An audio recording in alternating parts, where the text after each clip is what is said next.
This episode is brought to you by Cruising Bears, a global travel community built on giving bears, chubs, and chasers the ultimate vacation escape. Visit bigfatgaycruise.com for details.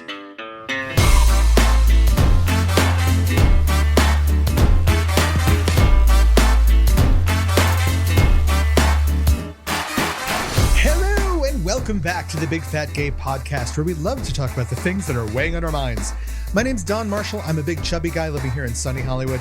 And today I have discovered I am an accidental size queen because I am baking goods this morning and I was trying to make slightly bigger English muffins and I have accidentally made English muffins the size of my head. So one of my English muffins can feed a family of 4 for a weekend. So enjoy. Hello, I'm Dan Oliverio, author, public speaker, and chubby chaser. And my goodness, size queen. What do I have to follow that? I've been accused of that more than once, but not that kind of size. You're not the English muffin kind of size? No. I mean, you're not interested in my huge muffins, Dan? No, I hardly ever interact with English muffins that way. I'm Trevor Keyson. I'm a super chub, and today I'm a little Liège waffle from Trader Joe's. Boy, Ooh. I had one of their strawberry waffles. It's strawberry season at Trader Joe's. I like those. Good morning, everybody. My name is Michael Willer. I'm a chubby chaser, and I was trying to think of something English muffin related. My first homemade English muffins I ever had was during the pandemic when I was locked up with my sister and my brother-in-law. My sister took on the baking craze like nobody's business, except she was already an accomplished baker by that point, so everything she made was just like really fucking good, including English muffins. And homemade English muffins are on a whole other level. And I'm hoping my gigantic English muffins may someday taste good. So we all have our aspirations in life. Oh, Don, I'm sure your gigantic English muffins taste good.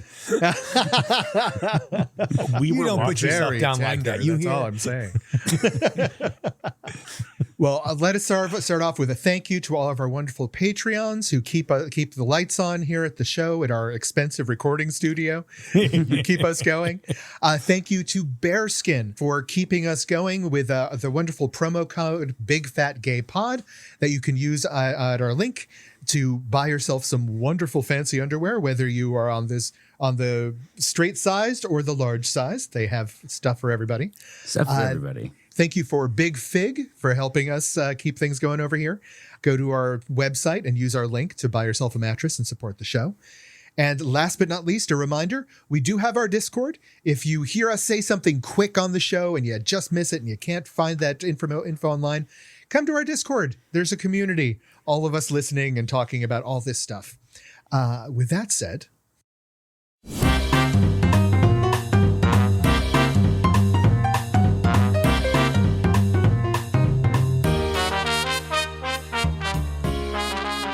Well, we've got a really interesting story to talk about today in the world of fine art, which will be something kind of cool to talk about because this is focusing on the artworks of Lucian Freud, yes, of those Freuds.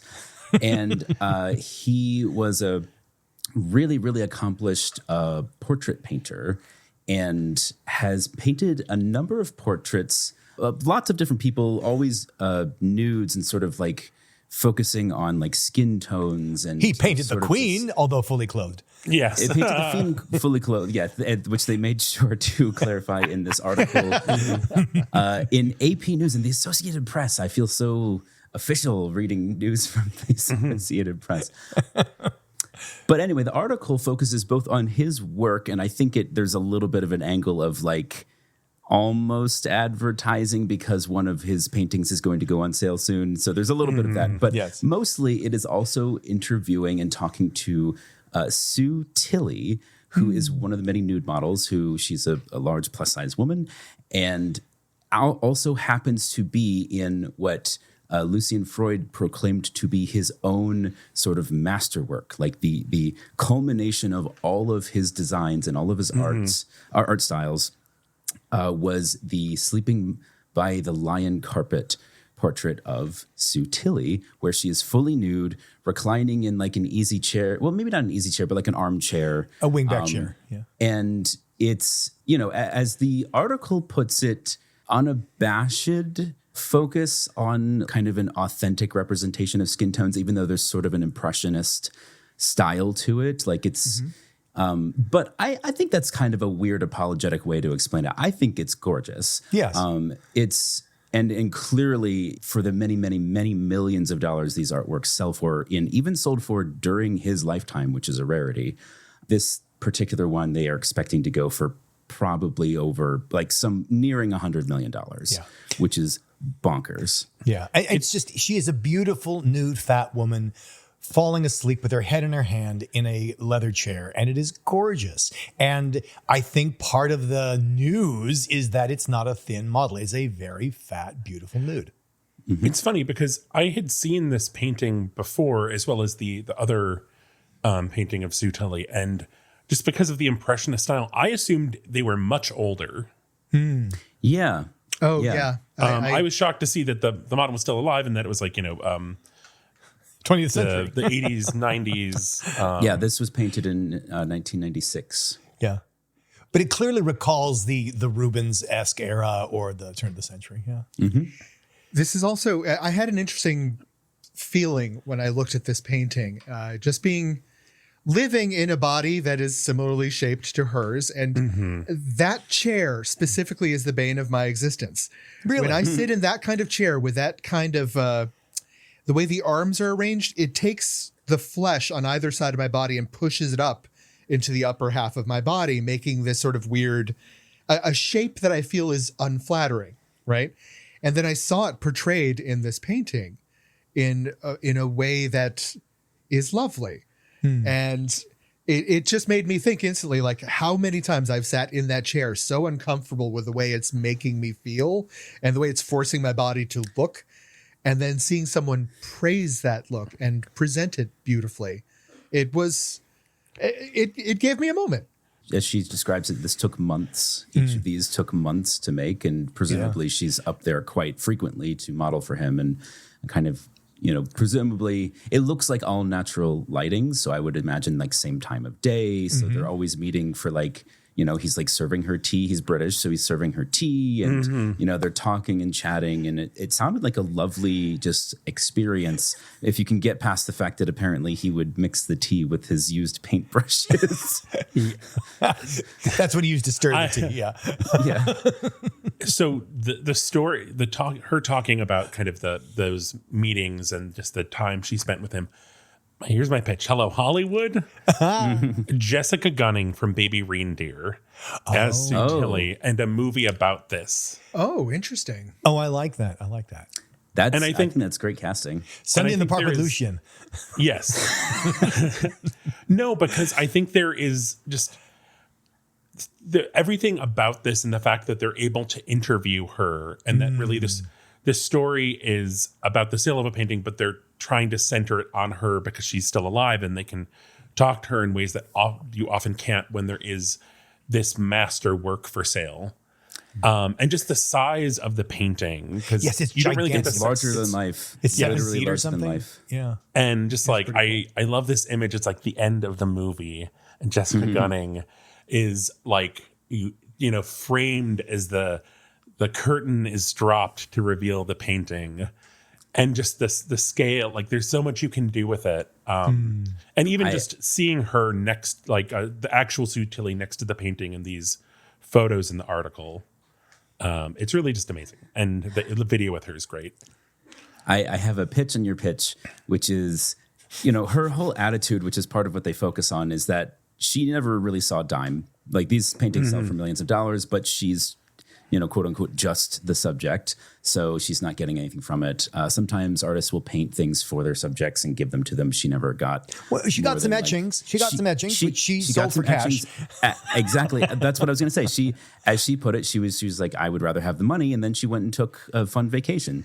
So I think, and says very explicitly, she was never bothered by not seeing those millions, not really being part of that like financial transaction. Like it was not.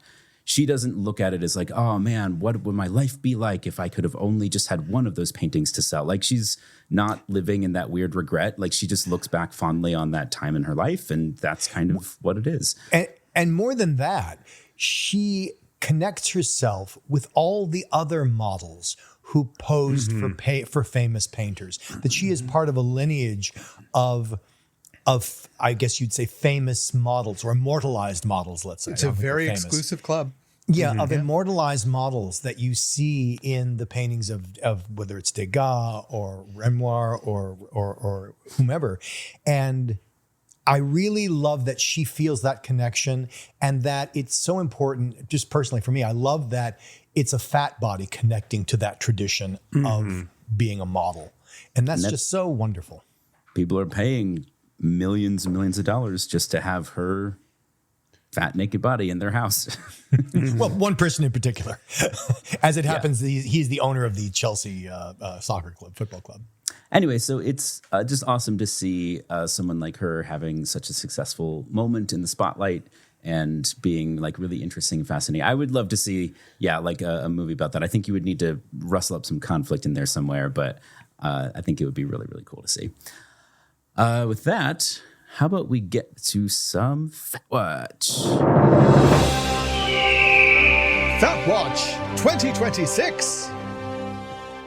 Do you feel it? I'm trying. Soaring over California is becoming soaring across America for America's 250th. Happy birthday, babe. You don't look a year over 200. Yeah. So from the New York Times, we have frequent podcast feature, Guy Branum, in a profile by Jacob Bernstein. And he's an old gay. Gather round. But don't tell him that. The article has this video. This is Guy Branum, who's the old Guy Branum in a caftan with like a sequined hood voguing. And it is, it's on my giant monitor right now. So it is the biggest guy dancing. It's wonderful to have next to me right now. Yeah. And it's a feature about Guy Branum and his new video series on Instagram, What the Old Gays Remember. It's also on YouTube. And it is about what the old gays remember, kind of talking about these pop culture moments that were impactful and kind of unpacking them for younger audiences who weren't present at the time. Well, and not just pop culture, like important historical moments. The subtitle on the article is Telling Tales from the Ancient Past of 1997. The comedian Guy Branum is teaching Gen Z what their forefathers knew. What I appreciate about this, having been in the shoes of the Gen Z sort of purported audience for this and sort of learning from the older gays, is that oftentimes these come across as lectures or like, I can't believe you don't know this and I have to tell you. Like there's a lot of like bitterness that can come through. Anger that they have to tell you this, that you don't know it already. Right. Yeah, how dare you not know who Judy Garland is? Yeah. Yeah. And so I appreciate that the way he describes it is really that like this is us relating our history, over the phone. Like, we're you're in bed at your place, I'm in bed at my place, and then we're both just on our landline phones twirling the cords around our fingers while I tell you the tales of this one time when something happened that was amazing. And it has that more of that personal lens, even though you're relating something real and true that happened. And I think that just makes it so much more warm and welcoming. I think there's also an excitement the way he presents too, because it's not the, oh my God, I can't believe you don't know who Judy Garland is. It's more like, oh my God, did you see Judy Garland was on stage in 1972 and she did this. And that's when everything coalesced. Oh my God, you have, this is so fascinating. You really need to know about this. And it's almost relayed like hot gossip, but it's historical. And it's I love very that. Cold gossip, though. I love. I know, but it's important, I mean, we've seen some of that in the way that it's so important to recall how Stonewall was, as opposed to what Stonewall got made into, or how Stonewall has been how the government has tried to erase Stonewall, literally. So the idea of presenting it as hot gossip from the year 19 something is really wonderful. I've had interesting experiences lately talking with younger gay guys about gay history, where like I never bring it up because don't, just don't. Most people have no interest. But when the topic comes up, if they show an interest, right, I've been really surprised at how many people in their 20s are actually showing an interest right now. And I would say especially after, the Trump administration taking down all the Stonewall information in New York. And, you know, now that there is, again, a new attack against gay rights, we see there's evidence right now that they're gathering momentum to try and fight gay marriage in the U.S. again and try and take that back. Oh, yeah, right? that was inevitable. So as soon as we start seeing that become a little bit more obvious, people start getting a little interested in their history again. Exactly. And the methods we used to fight 20 years ago become relevant again.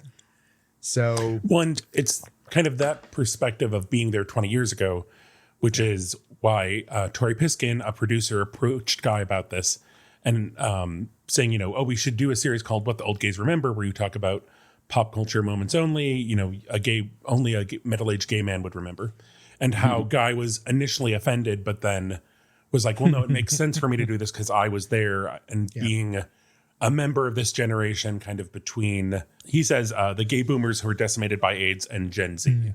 Yeah. that's something I've talked about a lot. I don't think that straight people definitely don't get it. And I think even a lot of gay guys don't. Like the Gen X segment of the gay population, we're missing a huge chunk of us, right? Yeah. Just AIDS took a huge bite out of that generation in the US. And slightly before too, yeah.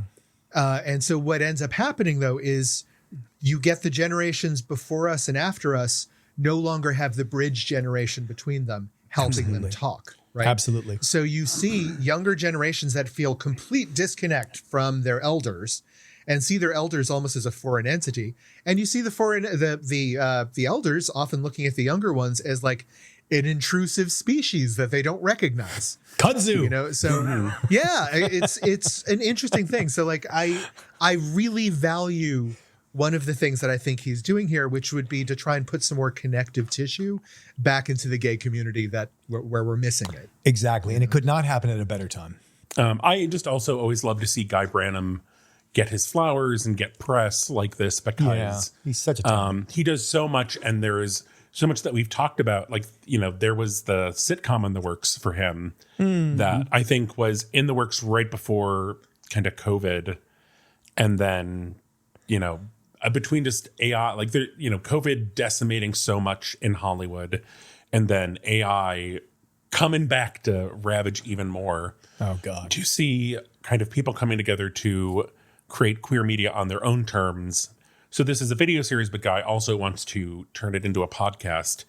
And you can support the video series and future podcast on Patreon. There's 2 levels. There's Diva, which has a little picture of Cher in her kind of Madonna, like Mother Jesus Madonna headpiece. And then I did her hair. 2 different levels. You get early access to ticket sales for Guy Branum shows and future Old Gays Remember live events, get behind the scenes stuff. It's very cool. You can vote on future topics. And you can also see Guy Branum in Edinburgh at the Fringe Festival. He's bringing his show that he's been doing around the U.S. Oh, story. Dan, you're going to be there. And I shall be in Edinburgh bringing my show. Yeah, I'm not actually in the show. As a side note, if you're not familiar with Guy Branum, he has a lot of content on YouTube. Just go out, Google his name, and just jump on in somewhere. You're going to find something fun that will be relevant to you and your experience, I think. Talk Show, the game show. He also wrote a lot for Hacks, which is amazing. He's featured in Hacks. We talked about the episode where he is prominently featured in a past episode of the podcast. Just follow him on social media. Follow What the Old Gays Remember and follow him. All the Guy Branum stuff. Yeah. He has comedy albums. He has a book. Lots of stuff. Excellent. Well, for our main topic, I want to start with a personal anecdote, if I may, Trevor. Yeah. Okay. So the big news here at Shea Chisaverio, which is... well, because it's better than Olives On, which sounds like a bread. Olives On what? Yeah, so Chisaverio, the hyphenate of Oliverio and Kizon. We have a new, God, what do you call it? Electric power chair? A portable, a collapsible power chair? A collapsible power chair for the not so collapsible Trevor Kizon. And it is a wonder. It is a feat of engineering in that it is very powerful and very collapsible. It is heavy duty, as befits Trevor, And it is heavy as fuck. I will say that, but that's okay. We got a lift to get it in and out of the car. But what we wanted to talk about on the podcast is a little of that, but a lot of just the idea of mobility issues, hostile architecture. You know, when you can't find a fucking bench, or the bench has 3 railings that act as seats, so the homeless can't use it, but neither can fat people. Yeah, it's been designed not to be used. Yeah. It's basically a bench that's been severed up into chairs, and just the idea of what can be done, frustrations, and just kind of, I don't know, unpack the whole messy mobile business. I will say that the power chair we have, I guess we'll start there, is it's very heavy duty. So of course, what is it called? Zeus. That is the brand name, the Greek king of the gods, Zeus. And it is very, very well designed. It is collapsible. It is portable. It maneuvers with a little joystick. It has extenders on the side because, you know, big people are not necessarily going to fit in a thing with arms. This has arms. That's okay. You to can solve that extend problem them. that Don was talking about Exactly. You can extend the arms. In fact, you could probably even take them off if you wanted to, but then where would you put the joystick? It does have a remote control, so I guess you could hold the joystick. It has storage space. It has an auxiliary battery. It is really a feat of engineering. The only problem we ran into is we couldn't source it because it seems to be sold out everywhere. Interesting. Yeah, we ended up buying it from a friend who had bought it, and he couldn't use it because he's so tall. He couldn't use the footrest, and Trevor's so short. We have to put blocks on the footrest. So there you go. No, we don't need to put blocks. Dan realized the other day that he's like, "Oh, you don't quite fit right on." I think someone who was like 5'8" to 5'10", it would be maybe the perfect, or even 6 feet, because placement for them. Because our friend is very tall and you're very short, and I think there's a vast in between. No, my experience of the chair has been interesting because it is very different from a scooter, and it's more comfortable than a scooter. But just driving with a joystick as opposed to just like a steering wheel, press with my thumb, and I'm holding on to handles. Mm-hmm. The temperamental nature of using the joystick, it is far more like riding a horse. In that it has a mind of its own. Yeah, and that like the terrain really affects things. There's been twice where I have gotten stuck because the first time it was we were at LACMA and we were cutting across a lawn because you can take the power chair across different terrains. It's like all terrain. It's an all-terrain mostly. But there was like this little incline and I was just getting drawn towards it. No, it was a decline, and the problem was you're trying to turn in the decline, and because only the back 2 wheels are powered, and they don't go in opposite directions, right? They only go not or forward, not right. So trying to make that turn means one of the wheels has to turn and the other wheels has to stay in place. Well, if you're on, as this was, a wet grass slope, that other wheel doesn't stay in place and the drive wheel kind of spins. And so he was kind of getting sucked into the black hole of the lawn. Yeah. And it wasn't terrible, but he couldn't make the turn and I had to help him. And it's and fine. we had to ask these very LA girls who were trying to film a TikTok dance who had a very aesthetic, like little picnic set up. And not even a picnic, just like all their like accessories. And they were focused on this dance. And I'm like falling into this hole. And I'm like, I gotta get by. And they're like, oh yeah, sure. I'm like, there's stuff everywhere. And I'm like driving, trying not to fall into this hole. And Dan's trying to help, but they're so focused on this goddamn TikTok dance. It's also a skinny people thing. Sorry, skinny people, but come on, let's talk about this. Skinny people are small. And they have small personal spaces. And the fact that I am literally 8 inches from one of them does not cause her to move. I was sure she was going to back up or move her stuff because we are literally almost on top of them. And they're just sitting there and they weren't being rude. They were just being oblivious. Well, sort of. I think they were aware of it, but it never occurred to them that we might need more space or that they would. They were fine. They were perfectly fine to have me 8 inches away trying to turn this mega chair. What a strange. It was just not a problem. And I've encountered this many times in ESL classrooms where different cultures, different kinds of people have different values of personal space. And some cultures, and this wasn't a cultural thing. This was, I think, an individual. Like I said, I think this is a skinny person thing, where it's just tiny, tiny personal space for tiny, tiny people. We have had many outings now with this chair where it is, I think it is easier in a lot of ways than the scooter, but just this figuring out like, oh, I am suddenly, if there's a slope with some kind of different terrain where I'm like, I don't really know how to get out of this now.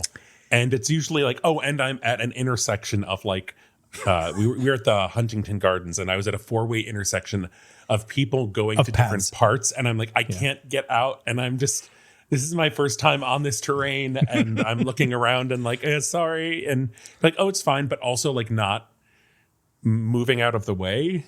And they're like, oh, you're fine. It's like, well, yeah, but I'm not. And I need space to like move in literally any direction. You need to summon your Infinifat powers and silence them and scare them away. Well, the thing was, in their world, right, in the Abel world, they were just, you're fine. I'll just go around you. And he's like, no, I can't move until you stop going around me. Yeah. We needed orange cones. But both of, so we went, it was LACMA, it was the grand reopening block party where they had an art parade. And then the Huntington Gardens. I would not have been able to do either of those without the chair just because of the distances covered and the lack of seating. And Don, you were saying on the call, you went to another museum art installation thing and had an experience with the lack of seating. Yeah. So I really went to this wonderful thing here in LA right now. It's called the Hospital of Emotion. It's a fundraiser to turn a large hospital that's been shut down into a psychiatric facility that, you know, it looks like a great thing. But the long story short of it, it was 4 floors filled with really interesting art displays with a lot of walking and no seating. There were a couple art displays that had a chair you could sit in as part of the art experience, but they were all those narrow chairs with arms that grab my stomach and force it up into my chest. So yeah, that kind of fun. But the space it was in was a hospital. It was large enough for you to bring that sort of mobility chair through and use it. So I was kind of surprised that I didn't see sort of more, you know. Well, I think in the case of that, John, it wasn't a museum. It was an installation. It was a hospital. And if they had, like most museums right now, in the at least the ones I've been to in California, every room has bench seating. Like there's seats in every single gallery. Yeah. I don't think you'll find that in the hospital setting because it's a hospital turned into a gallery because it's a hospital and there's not a lot of seating in the corridors of a hospital. You know, so yeah, you just have to take that into consideration. I don't know. This is kind of nerdy and technical, but I think it might be helpful for anyone who's considering scooter versus chair as we were. And I think the two big things is obviously the chair is more portable. The chair is smaller. It can be used indoors. A scooter, you could use it in hotel corridors, maybe. Scooters for distance. Scooters for scooting. Yeah, it's not a distance. But the other thing, too, is the psychological difference. As Trevor said, it is probably easier to control the scooter. But it also is a psychological thing because the scooter has a thing in front of you. You can put your hands on a handlebar like a bicycle. Yeah. Imagine a bicycle where there were no handlebars. You feel much more vulnerable. And I think that also adds to the trepidation of moving forward. Because you're see that. Which I think then goes into the controls. That time I rented the scooter at Disneyland, like it felt like I had a battering ram in front of me and I was ready to use it. You know? Yeah, not so much with the chair. Nope. I could see that being a problem. Yeah. Trevor? I mean, so something that I kind of grappled with, I think it would maybe be for more people who are not, like, having been in fat activist space and, like, kind of in high school, like, very gay activist space, that I'm very much kind of always in a different space of, like, when I have trepidation about something, I'm like, oh, well, that's just because, like, we're in a society, Trevor. Like, I'm, you know, the angel and the Joker on my shoulders having a conversation. So the scooter, I'm like, okay, whatever. It's a scooter. People know I'm fat. It's like, oh, it's a fat person on a scooter. With the chair, because it's a wheelchair and it is the joystick. And there's something in my mind that is different about a wheelchair versus a scooter. And I know from all the disability activists I follow, people are very weird about wheelchairs. Oh. And I was like, oh, well, like, do I have internal ableism about this? And even I don't identify as disabled, at least in a political way, because I feel like that's not my wheelhouse, even though I do have physical disabilities and like I have UC, which is technically a disability, like whatever. So I was concerned about what that would be like using the chair, which I got over all my internalized stuff very quickly because I'm like, oh, this is great. And like, I can do so much. Like the payoff this is huge, great. Yeah. Like kind of like the trepidation about using the scooter for the first time at Disneyland. Within 5 minutes, I'm like, oh, like I'm an idiot for not doing this sooner. Yeah, but I think you're right, though, Trevor. It's a very different psychological frame of mind that, you know, it's easier to see the scooter as a vehicle you're in, whereas the chair feels like a disability accommodation that you are. Yeah, I don't know. I don't know. see that. Stuck with, but I don't know how you want to say that. But it feels disability versus freedom, and they're both the same thing. They both amount to the same but at the result. very least, the outside world is probably going to look at both of them differently as well and react to you differently. And there's been a couple of disability activists, comedians, just disabled people who I follow who talk about wheelchairs and how people treat them and have a sense of, oh, well, I can just touch this and I can move you. And I found that when we were at the parade itself and I had my chair I pulled up to the curb, I was behind someone. There was a woman who came and basically like crawled in front of me and was like in my lap, basically. What? And I had found a perfect spot, perfect viewing angle. I have an analog camera now that I'm wanting to like just kind of not use my phone as much. And like when I see something, take a picture. So then like when I develop the film later, I get this delayed gratification of like, oh, look at these memories. And she just like was right in front of me. And there was a point where she's like, oh, am I in where I am? I'm like, yeah, kind of. And she's like, oh, well, I'll move. But she like kept just kind of creeping in front of me and then also like pressing herself against me. I want to insert here again. She was probably, she is 4'10" and 90 pounds. Yes. And then skinny people. There was finally a point where I tapped on her shoulder and I'm like, I'm trying to get pictures. And like, I know you're trying to take pictures too, but like, if you stay in one spot, we can both take pictures and like, I can find my angle and you can find yours. And then she said, oh, well, is it easier if I just sit down on the curb? I'm like, yes, that would be great. And she was using the chair to like lower herself to the ground and then using the footrest to like sit down on the curb. To be fair, she was old and she absolutely needed all of that support. Like she wouldn't have gone down to the ground without it.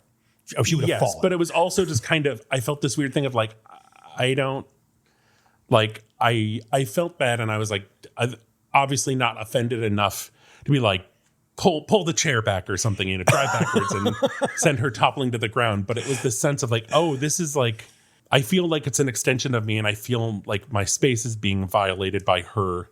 Like she was already in my space and now she is just treating this thing that I am worried about something happening to now because it's so hard to, like if something on that chair broke, I don't know how I would replace it because it is just so back ordered. It's very popular. And then our friend who was with us was like, oh, people were like resting stuff on the lower part of your wheelchair and like underneath it and stuff. People felt like they had the right to use your chair as their utility? I think it was more like it's architecture. In the same way that if you were sitting on a bench, people would feel free to use the back of the bench because it's public architecture. That's how they were relating to this chair. That's the thing. That's the thing. It's not public. But in their mind, it's so alien it was, So the first woman was like basically in my lap. Then later a younger woman was kind of doing the same thing where she was like in my space to a degree where I would like, I mean, not just me, but like if a man were in a woman's space that way, it would like immediately turn into like a huge public, like, how dare you touch her like that? Or like put your body against hers. But like she was trying to get free stickers because they were handing out stickers at the parade. And then she was just like, oh, this is a great spot to be. I'm like, yeah, I know. That's why I'm here. That's why I'm in it. Because this is me. And it was just a very surreal experience knowing that was a thing and then immediately experiencing that. I wonder if there's an element of, when people are just uncomfortable with a situation or with something that they overcompensate by, I don't have a lot of experience interacting with someone in a wheelchair, and so I'm going to confront that head on by being right up in their face and talking to them and putting my hand all over them and leaning on them and treat them just like I would treat someone else but it's so performed to a degree that it's uncomfortable for everybody. I think you're giving them. I think you're giving them too much credit. They were completely oblivious to stuff that way. It was more like, what was the purpose of being so on top of him? Because they needed to be where they wanted to be at that vantage point, and the fact that they were having to climb over Trevor to do it was never mind to them. So with that said, Trevor, do you have a tip for the day? I do. There is a new dating app. It's, I think, still technically it's like a public beta, so it's not the official drop. It is called Chunker. Chunkr. Yes, it is similar to Grindr, to Growler, but it's just trying to be a better built app. And it is geared towards chubs, chasers, and bears, although they're not directly advertising it that way, but it is kind of like, at least Chunker, come on. Yeah. I think it's one of those things if you know, and if you are going to download an app named Chunker, you're on your head be it. Yeah. You're it's truth in advertising. Just saying. All right. Well, that sounds awesome. For the bit today, since we were talking about, these awesome mobility chairs that are available right now, and my God, some of them have these amazing features. Mm-hmm. And I figured if you were really going to customize it and you're going to work for His Majesty's Secret Service. Oh, yes. As a Bond agent, how would you Bondify your chair? So James Bond's cars are famous for their oil slicks, their smoke screens, emergency rocket escape hatches in the passenger seat. Mm-hmm. So what kind of special feature would you add to your mobility chair to make it unique? Oh, Dan, I see your hand up in the air already. I want to know, Dan, what is it you would add? Well, again, extra points if you've got a great name for it. I'm sure one of you will have a great name for it. But as I watched Trevor in his little scooter and battling with the public, private, my space, your space, all that space, I think what would be necessary is ports that come up and an air blower starts and the rings begin to move and he floods the space with a dense curtain of soap bubbles. And all of a sudden, anyone in his personal space just cannot see anymore because of the dense curtain of soap bubbles, and they naturally move off. This is funny. And it's very similar to mine, but also Foam party. Mine's more aggressive, but so it's foam, or is it just No, I don't mean foam. I mean although foam, hey, that's a different that's the cannon. No, this is basically a smoke screen, except instead of smoke, it's bubbles that you would blow through a ring. Oh, that's delightful. I feel like that would cause adults would leave, but then there would just be a flood of children charging towards me, and I'd be like, no. And I'd know that the chair runs on small children. I'd be fleeing at full speed and just leaving this giant trail of bubbles and have children chasing me. So the inverse child catcher? Yeah. The bubbler. I don't know. Yeah. All right, Michael, do you have one to add on this list? I mean, there's lots of good ideas that would all be extremely necessary, rocket packs and, being able to move faster. Earlier when you guys were talking about there being a remote control for the wheelchair, I flashed back to being 10 years old and having a remote control, little monster truck that I would drive around at top speed, imagining that Trevor was just strapped to that thing, flying around, and it would skid around and go up on the back, and the wheels would spin it around in a circle. And it would be like Trevor being on the flying saucer at the carnival, where you're just stuck in the centrifugal force. So we're not giving the remote control to Michael. or I think it's like Batman having the remote control to the Batmobile.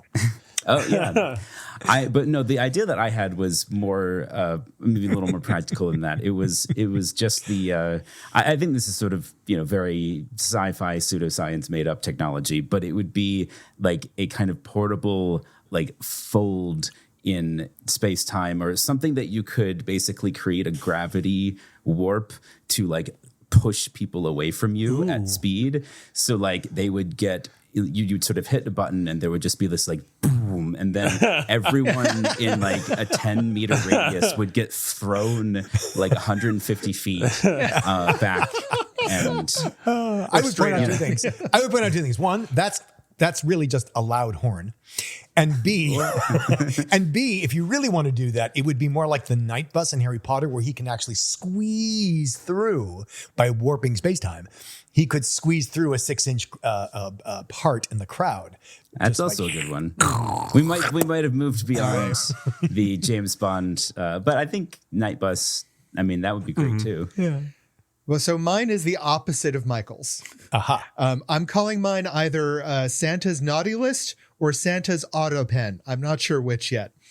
But so what mine does is it's a small contraption that you strap onto your chair that uses an AI to listen to conversations around you. And when it hears a homophobic or fatphobic comment, it immediately tases that person. Straps them into a harness and attaches them to your chair as now part of your propulsion system. So you create your sleigh. So where you're drawn by a group of homophobes and fatphobes that are now strapped to your chair and will be electrified every time they say something nasty. This is the most elaborate S&M scene I've ever heard from you, Dom. I'm going to say that each and every one of our suggestions today has been somewhat kink adjacent. I just love this. Like, you've got this whole Santa sled pulled by, I don't know, hot muscle boys in leather strapped to the front, like, on Kyle, on Bruce, on Chad. All right, dear listener, if you have an amazing... I didn't do mine. He didn't go. my bad. I'm so sorry. I'm so sorry. My bad. So I mean, it's because he's in the chair, isn't it, Dom? It is. I'm down here. I said mine was adjacent to Dan's because it's, instead of bubbles, it's a little flamethrower that comes out and sprays in a ring. Oh, so it's like a ring of fire around me. oh wow. And I call that the devil's gambit.